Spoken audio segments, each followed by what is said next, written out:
Hi everyone, and welcome to my channel. My name is Amanda and I'm from amandacrochets.com, and in today's video I'm going to show you how to make this crochet velvet ribbed scarf. For this scarf measures about 5 inches wide by 65 inches long. However, you can always change up the number of chains that you make at the very beginning, and you can make this scarf wider or you can make the scarf longer.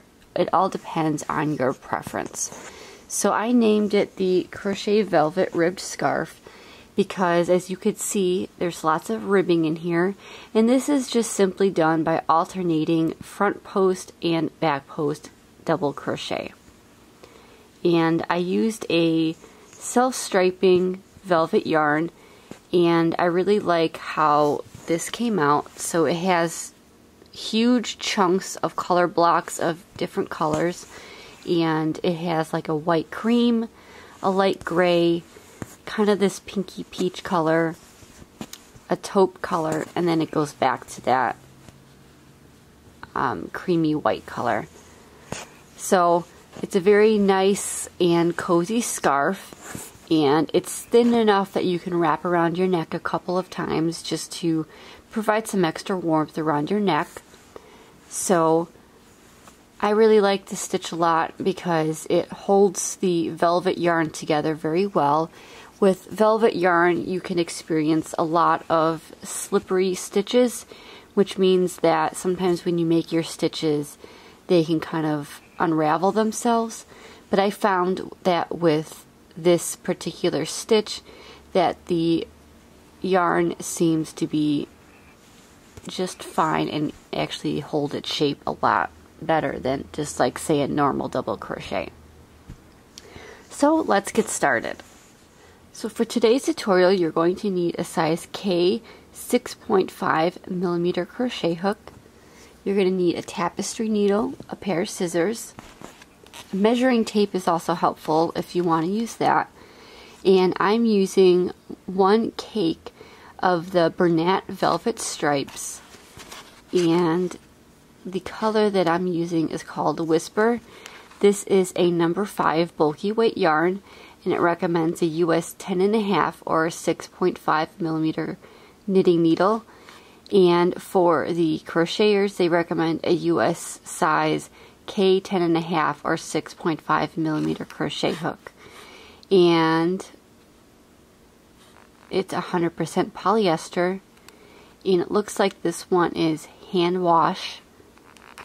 And this is a 10.5 ounce skein, and it is 315 yards or 288 meters.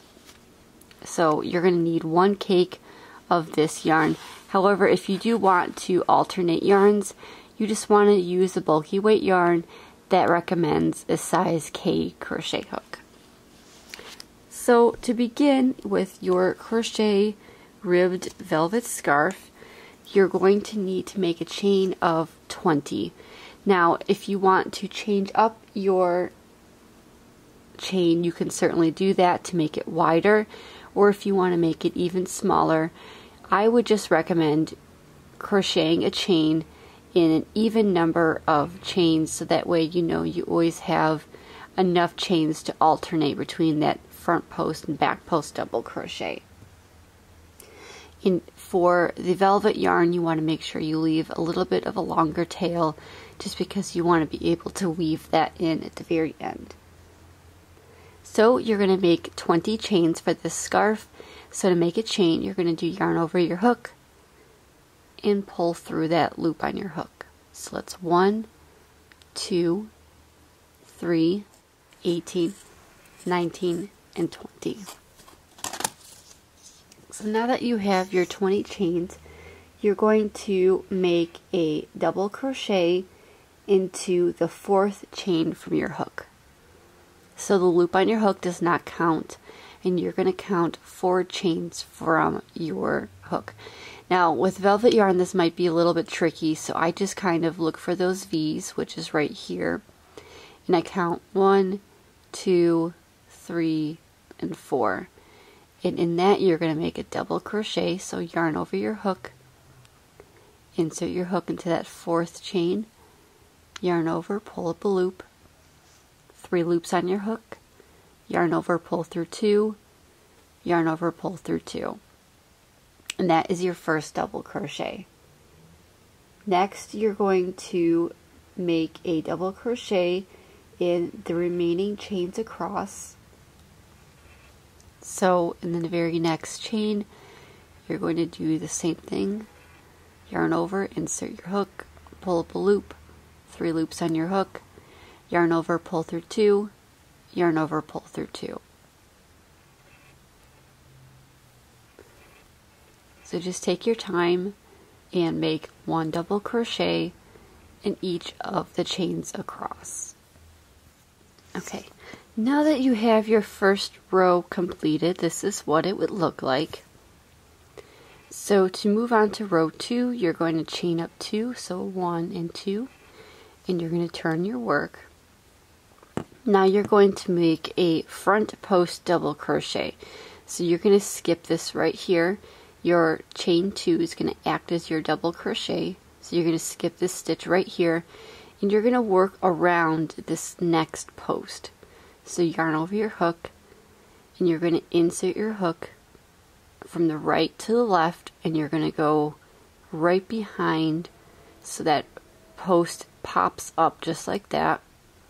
And then you're going to do yarn over your hook, pull through, 3 loops on your hook, yarn over, pull through 2, yarn over, pull through 2. And that is your first front post double crochet. Now you're going to alternate and do the same thing, but it's going to be a back post double crochet. So you yarn over your hook, and the difference between this one is you're going to go from behind in the right, and you're going to go over that post, so your post pops out from the back, and you're going to yarn over, pull through, yarn over, pull through 2, yarn over, pull through 2. So see how that stitch pops out from the front, and then that stitch pops out in the back. So you're going to do this over and over, repeating it, alternating down the row.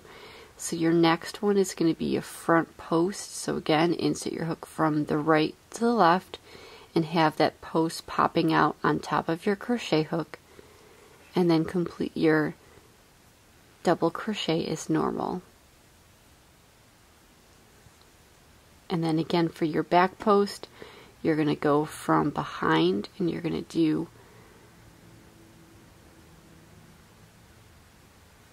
go from the right to the left, and that post should be popping up from behind, and then you're going to complete your double crochet as normal. So just alternate front post and back post double crochet all the way down until you get to the very end, and when you reach the end you should have 1 stitch left, and I will show you how to complete that. Okay, so I'm coming up on the end, so I have 2 stitches left. I have this one right here, and then my chain 3 from the beginning. So I'm just going to finish with a back post double crochet. And then when you reach the chain, instead of going in the top of the chain stitch, you're just going to make a regular double crochet by crocheting in between the stitches. So right in this gap, you're just going to make a regular double crochet. So when you end each row, you're going to end each row with the double crochet, and when you start each row, that chain 2 will count as your first double crochet. So you're going to chain 2 and turn. Now in order for the ribbing to take effect, you're going to do the same thing for each side. So if you look here, you can notice that your stitch is popping out from the front, so you're going to do a front post double crochet in order for that stitch to remain sticking out on the same side. and then your next one's going to be that back post double crochet. So every time you change your rows, you're going to do the same thing over and over. So you always want to make sure that you make a front post in the front post and a back post in the back post. So that way your ridges go all the way up your scarf and it's all on the same side.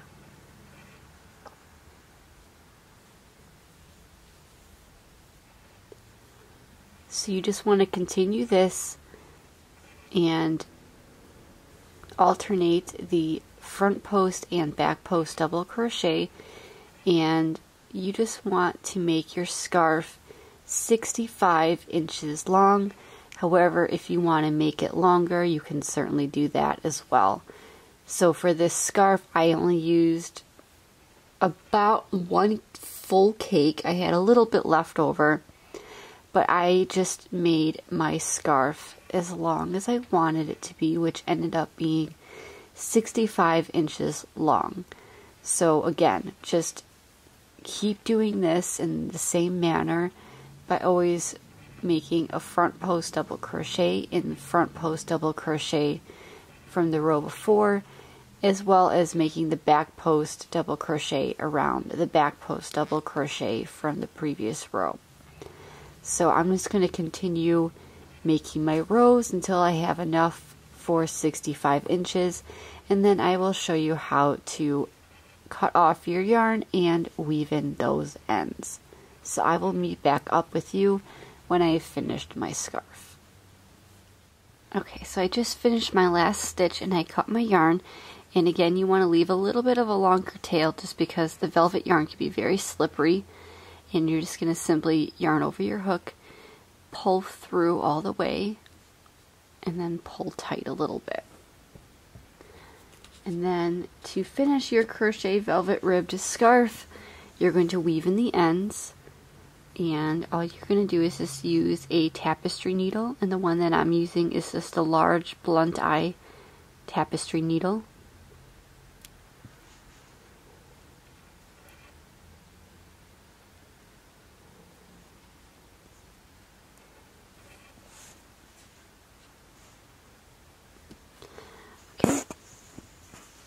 And then you're just going to go in between your stitches.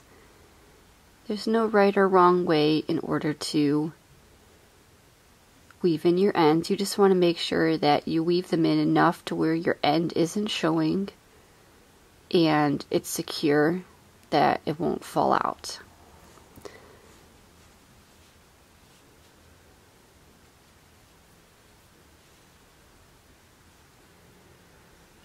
That's why I suggest making an extra long tail for your velvet yarn, and when you pull it the end in to kind of hide it, you don't want to pull it so much where this kind of like pulls in, so just kind of make it just tight enough.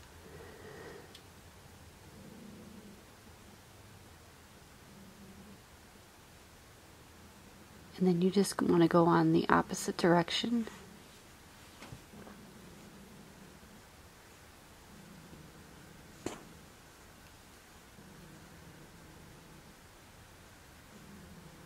And I like to go back and forth 3 different times just to make it a little bit more secure.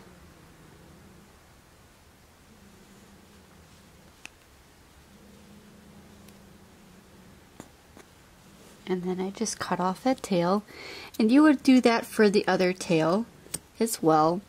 The good thing about this crochet velvet ribbed scarf is that it is very beginner friendly because it just uses 2 different stitches, and what's also great about it is that it's only a 1 skein project, which means that there's only going to be 2 ends on either end of your scarf. There's no color changes because the yarn itself is a color changing yarn, so that's always nice to not have to deal with all these different colors when you're first starting out as a beginner.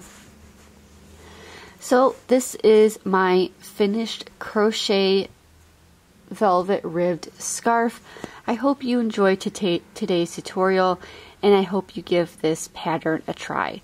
Please don't forget to subscribe to see all future videos by me, and please like this video if you enjoyed today's tutorial.